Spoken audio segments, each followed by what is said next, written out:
Антикорупцијска ќе поднесе иницијатива за поведување постапка за кривично гонење против поранешните генерални секретари на владата Драги Рашковски и Мухамед Зекири. Комисијата се сомнева дека сториле злоупотреба на службената положба и овластување преку склучување авторски договори од страна на генералниот секретаријат со надворешни соработници.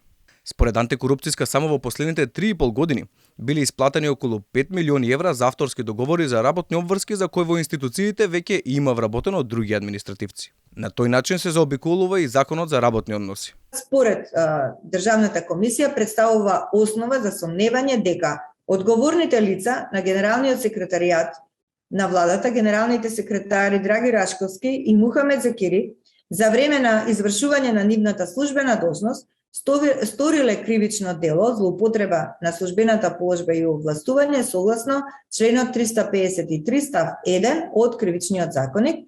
Председателката на антикорупцијска како пример посочи дека најголемиот дел од ангажманите најчесто не представувале креирање на интелектуален труд и објасни дека кривично дело е ако се склучи договор за авторско дело, а не станува збор за тоа. Одлуката за се оди со иницијативи е заради тоа што имаме значително оштетување на буџетот и од друга страна не може да се потврди од извештаите и од она што го сработиле луѓето во наводници дека станува збор за авторско дело. Работа што не соодветствува на авторско дело, тоа само по себе е кривично дело. Значи склучуваш договор за авторско дело, а не е авторско дело. Значи тоа е класична злоупотреба.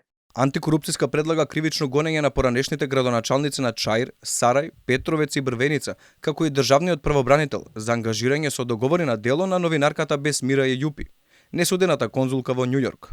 Од 2018 до 2022 година, државни институции, органи на државната управа и единици на локалната самоуправа, како и јавни предпријатија, склучиле договори од вклупна вредност од над 300 милиони денари само со една агенција за интелектуална сопственост.